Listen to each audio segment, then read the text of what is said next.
Bakit ba importante na meron tayong long-term healthcare? Kasi una, you cannot bring with you the healthcare benefits provided by your company when you retire or resign. Siyempre, pag tayo ay tumanda na, hindi na natin dala yung ating benefits sa company natin. So, wala na tayong healthcare.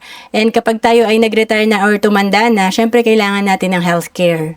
And healthcare companies cannot cover your pre-existing illnesses. Kasi hindi natin alam, pag tayo ay insurable na, importante kumuha agad tayo. Kasi pag hindi na tayo insurable, hindi na tayo makakuha ng healthcare kahit na may pera pa tayo.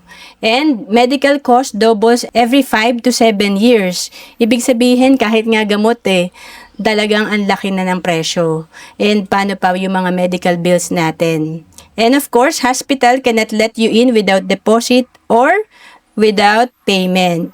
Siyempre, importante talaga may healthcare tayo na ipepresent sa ospital para hindi mabigat pag tayo ay nagkasakit. And a lot of sick people die not because of no medicine, but because of no money. Wala lang pala tayong healthcare fund, kaya talagang importante, lalo na sa older age natin or pag tayo ay nag-retire, meron tayong magagamit na healthcare.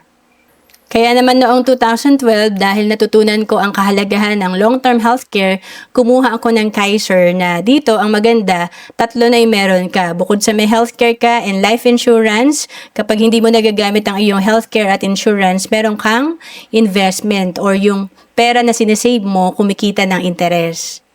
Kaya dito magbibigay tayo ng halimbawa ng Kaiser Savings Program natin. Kung ang edad mo ay 10 to 40 years old, ang minimum plan natin, Plan K45, na nasa 2,647 per month or 26,470 per year.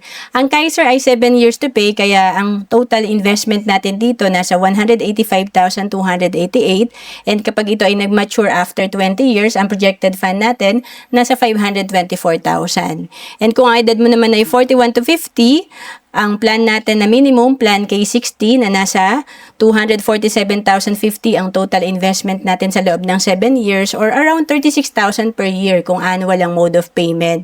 And sa total investment natin na 247,000, ang projection nito after 20 years pag nag-mature, almost 700,000. And pag edad mo naman ay 51 to 60, pwede pang humabol. Ang Plan K75, ang minimum plan natin, na nasa around 4,412 per month or 45,000 per year. Sa total investment natin sa 7 years na 308,813, pag ito ay nag-mature, almost 875,000 ang ating projected fund. And to know more about Kaiser, message mo lang ako sa Facebook, Roan Celis Capistrano, or email me at roan.capistrano@gmail.com.